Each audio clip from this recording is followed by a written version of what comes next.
welcome to Learn to Live Stress-Free. This is Christine Wright with Dr. Robert Wright Jr., your go-to wellness coaches of www.stressfreenow.info.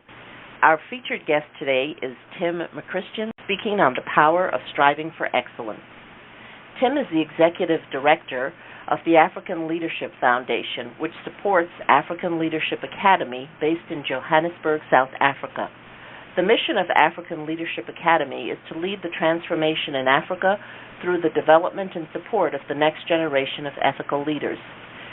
Tim retired in May 2014 after a 33-year career with the IBM Corporation. His last assignment was Vice President of the Systems and Technology Division for the Middle East and Africa based in Johannesburg, South Africa. His earlier IBM senior executive experience included Vice President of Small and Medium Business for the Asia-Pacific region based in Tokyo, Japan. In addition, Tim was the Senior Vice President for Sales at the Dun & Bradstreet Corporation.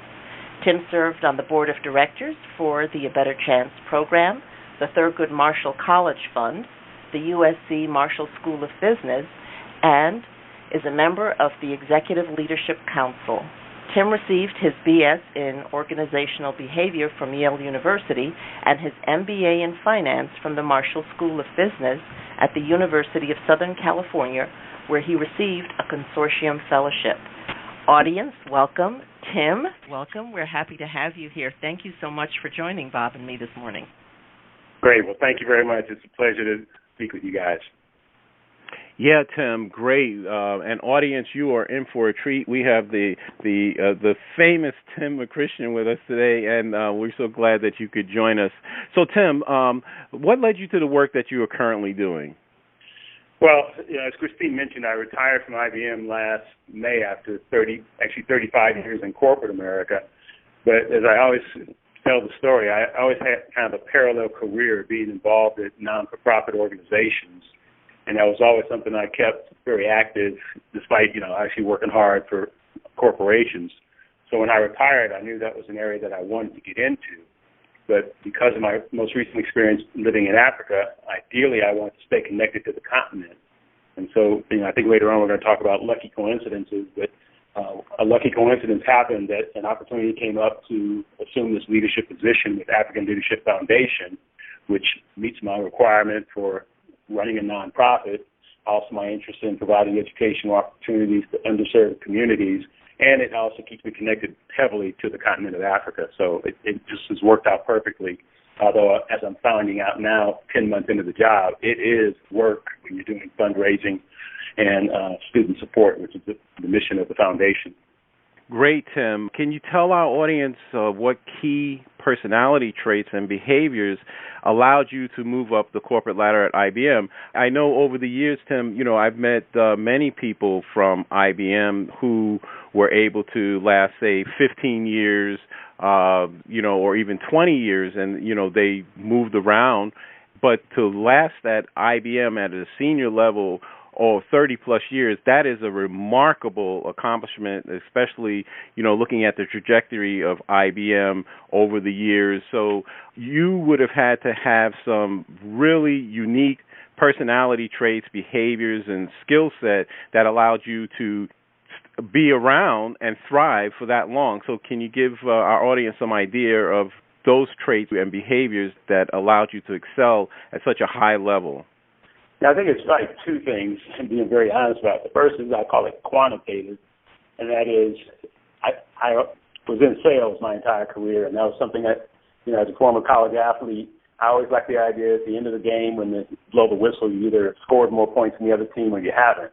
And so sales gives you that quantitative measurement of success. If you're delivering results to any business, they have to respect that, and that's allowed me to, I say, survive and thrive because I've been able to deliver business results. The qualitative side is I use an expression, success is where preparation and opportunity come together. I've actually left IBM twice over that 35 years. The first time was after 4 years. I was a young hotshot salesman in Southern California. I went to a startup, Silicon Valley company, to make some big money, as one of my mentors said I could do. And it turns out a year and a half later, IBM bought that company. And, it's worked out unbelievably because I didn't lose any of my IBM time for some quirk in the HR system. So I had actually left and then worked over at this other division of IBM for almost 5 years. And, it allowed me to grow and develop, make a lot of money, have a lot of fun, and then cross back to traditional IBM. And then in 2005, I quit IBM. I was a senior exec. My kids had already graduated from college or almost graduated, and I was vested in the pension. So I wanted to go, as I talked about, at IBM, I was a big fish in a big pond, but I wanted to be at the table. So Dun & Bradstreet gave me one of those offers I couldn't refuse to be a company officer, senior executive vice president of sales. And so I left to go there, and I was there for 2 years and did not like it. And through the old adage of not burning any bridges, though, because I left IBM on very good terms, I was able to return to IBM after 2 years. So underneath the surface of a great career, I've had a number of things that have worked in my favor that I think I control. And then obviously I've had some things that worked in my favor. And I think many times when you look at a lot of people's careers, you need a combination of both. You want to control all the things you can't control, but every now and then things can fall your way, and that is always helpful too. Wow. Thank you for sharing that, Tim, because I think, especially in the environment that exists today, that it's really clear that some people think, well, the period from 1970 to, say, 2000 was a different period than from now 2000 going forward in terms of what was happening in the corporate world. But as your own profile shows, that it wasn't a smooth thing. Even though you're showing a long career with IBM, it was discontinuous. And so it wasn't like you worked at IBM straight through. And so that's pretty amazing that you left twice and then came back. And so that's a really good example for people to take away from listening, that, as you said, don't burn your bridges. Keep, you had a good relationship going forward, even though you were no longer working there. And it turned out that they welcomed you back, and that worked out well for them and for you. Yeah, exactly. Well, you've had great longevity all along, and you said something wonderful that I think many people want in their lives, Tim. You had your day job, and you had your second day job, if you will, that you have always been, as you've said, actively involved with the non-profit community. And you've had a wonderful stint at a better chance. Can you tell our audience something about how you came to work with them and how that's been a thread through your life? Well, the Better Chance program was my life-changing. I talk about external catalysts sometimes that can change your life if you're prepared to accept them. And the ABC program, just to give a quick background, is a 52-year-old program that provides educational opportunities for talented students of color to get them into the pipeline for some of the best private schools, private high schools in the United States. And so at the age of 14, I was fortunate enough to have a counselor that saw brochure, because this was obviously long before the Internet. We had things called brochures that provided information. And she said, I had never heard of this program, but looking at it, it looked like something interesting, Tim. Why don't you go ahead and apply? And so I wrote the application and took a test, and that was the last I heard of it. And then my father passed in December of 1968, and in March of 69, we got a letter, and it said, congratulations, Tim, you've been accepted to Phillips Academy in Andover, Massachusetts. And I will never forget that day. My mother and I looked at each other and said, this sounds pretty good, but where exactly is Massachusetts? Because here on the East Coast, you guys don't realize how far away California is from the East Coast and how far away Los Angeles is. So we knew it was on the East Coast. We didn't know exactly where, so we had to go to a map to see it. But through that opportunity of the ABC program, it basically gave me a chance to change the game, as I say. So at the age of 14, I got on a plane and got off in what I call corporate America. Andover is one of the most prestigious, considered itself the most prestigious and selective private boarding schools in the United States. And I think it's actually ironic that right now in the presidential elections, there are two Andover graduates running for president. Lincoln Chafee on the Democratic side and Jeb Bush on the Republican side are both Andover graduates. My next-door neighbors, when I was a freshman at Andover in the 9th grade, was Lee Bass of the Bass family, who at the time owned most of Disney, Jeb Bush was best friends with our senior hall monitor. William DuPont McConnell, part of the DuPont family, was my next-door neighbor. And it was an overwhelming experience, but that's exactly the opportunity that the A Better Chance program is intended to provide, because it's without exposure to those type of opportunities, many times we are not even aware of the game that's being played in terms of future opportunities for success. I'll add one final data point, which I think crystallizes the whole thing. My senior year at Andover was the last all-boys class before it went co-ed, and there were 240 boys that graduated. 44 went to Harvard, 40 went to Yale, and 38 went to Princeton. And that was the way the game was played back then. There were Harvard slots, there were Yale slots, there were Princeton slots that were reserved for 6 boarding schools: Andover, Exeter, Choate, Groton, Deerfield, and Mount Hermon. So that was, again, the background of why the A Better Chance program was so needed at that time, and we believe the need is still there for providing access to talented students of color to this selective educational opportunity. Thank you, Tim. That's really very extraordinary. And you say that was needed then. It's needed now, because even when you talk about access to the Internet today, there are those who still find things out from that lucky brochure that you came across your path. In looking at these lucky coincidences, which you mentioned earlier and we're talking about now, Bob and I often marvel at how we reconnected. We met in New Haven, audience, a few years ago. Bob was going to a Yale Afro-American House reunion, and as his wife, I went along. I didn't expect to know anyone there, and as I was milling in the hallway, I noticed a woman looking at me, and I kept looking at her, and I kept trying to think, who is this woman? Where do I know her from? And we just kept staring at each other and circling each other. Finally, we came up close together, and we read each other's name tag. And I said, Debbie! I looked, and I said, we went to elementary school together. And I said, how could this be? And Bob and I said, how could my elementary school classmate be married to Bob's college friend? How could that be, Tim?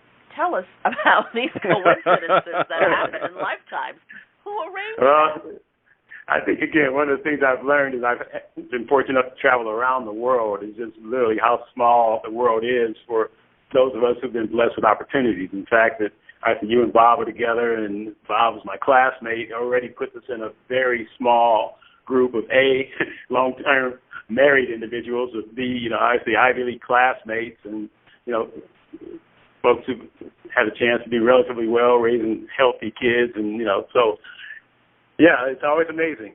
I continue to smile at these acquaintances, but that was great, and it was funny. In fact, recently Debbie got a picture of her elementary school class. Of course, I'm not sure what grade you guys were in together, but in her picture, I think she was the only person of color right in the middle of the picture, and I had never seen a picture of her that long ago.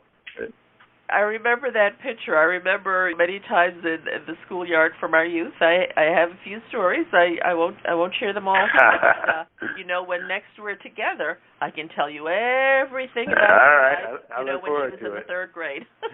Right, and just segueing off of that, a couple of months ago, Christine was going through old photos, and she had pulled out like 5 or 6 photos, and I said to her, "What's this?" And she said, "Well, this is my birthday party." She says, "I think, from Brooklyn." She says, "I think I was 11." And then she says, "I'm not sure. Maybe I was 12." And I said, "Well, who are these people in the picture?" She says, "Well, that's Debbie.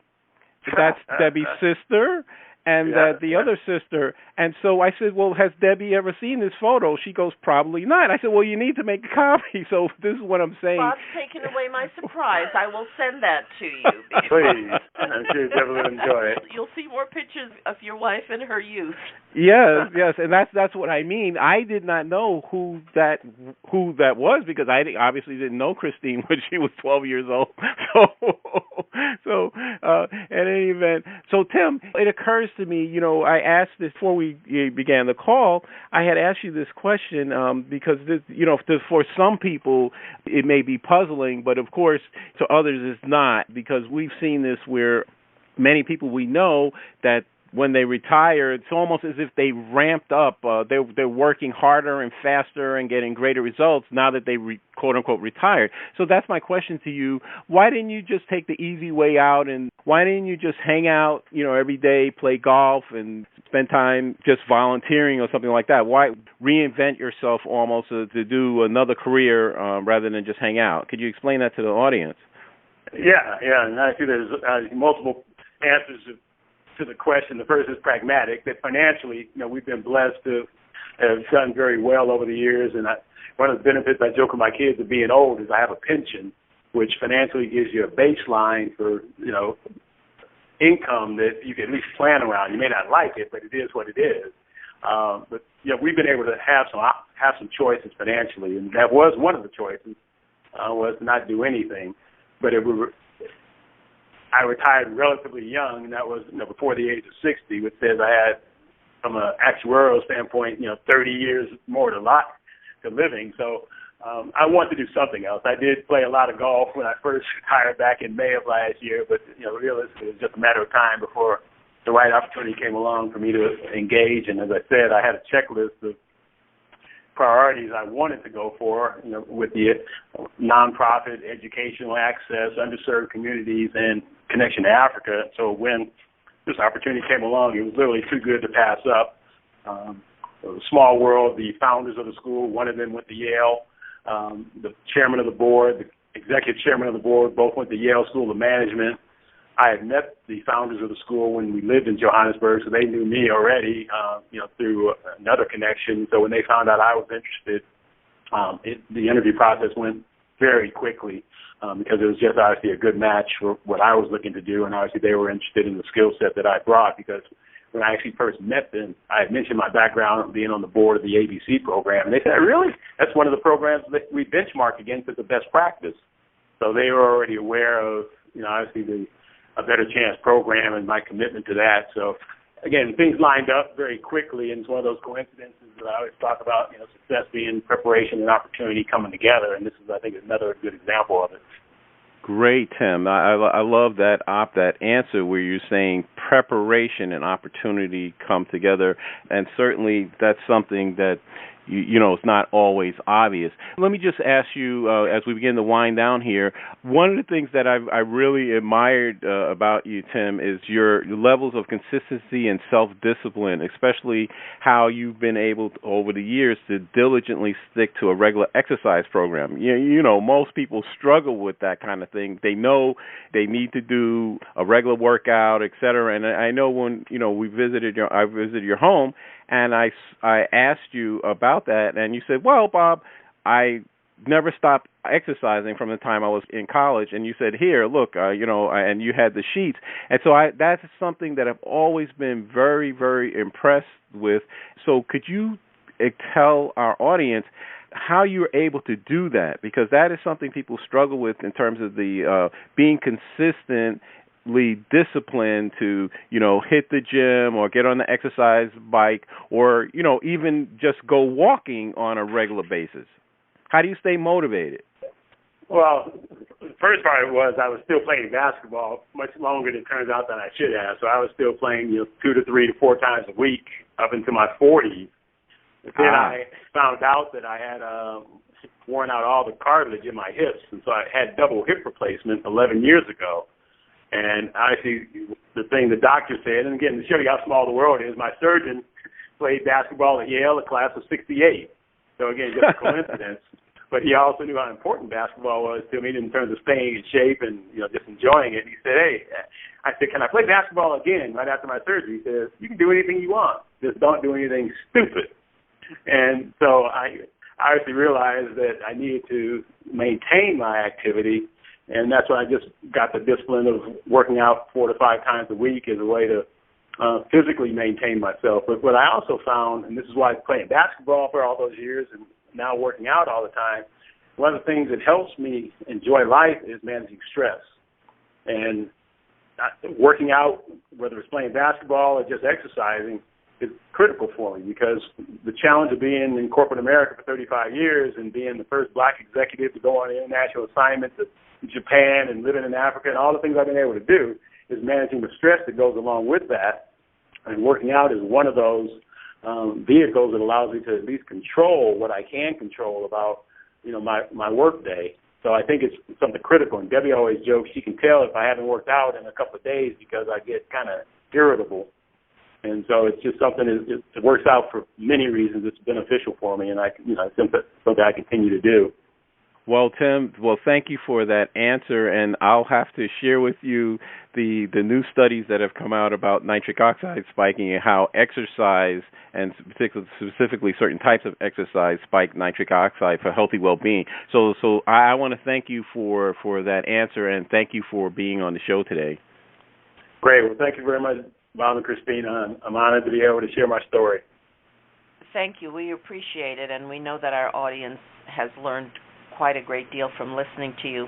What is the best way that they can reach you or learn more about African Leadership Foundation or the activities that you're involved with, such as A Better Chance? Our website for African Leadership Foundation is AfricanLeadershipFoundation.org, one word. And the website for A Better Chance is abetterchance.org, also one word. And so those are, my two passion organizations that if you're interested in learning more about them or supporting us, please feel free to contact them directly, and we'll make sure that we engage you in whatever ways you'd like. Okay, thank you so much, Tim. So audience, to learn more about these organizations and the work that they do, to contribute or to become involved in some way, go to AfricanLeadershipFoundation.org or abetterchance.org. Thank you so much, Tim. We appreciate the time you shared with us today. Great, thank you. Tim, what final thoughts or key idea would you like our audience to take away from today's broadcast? Well, again, there is no one road to success, nor is there one single definition of success.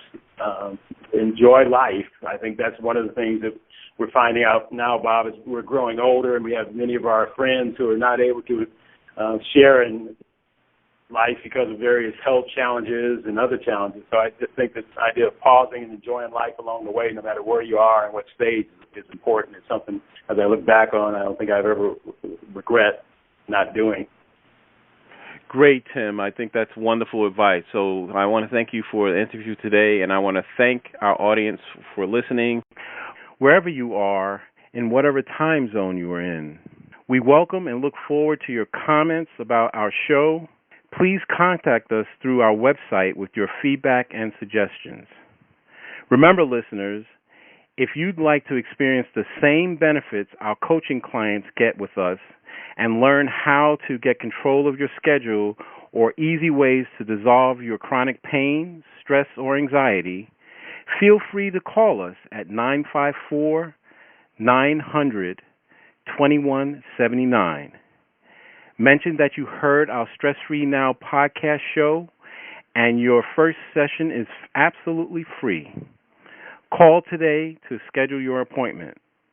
For Christine Wright, this is Dr. Robert Wright, Jr. of www.stressfreenow.info. Until next time, be safe and be well.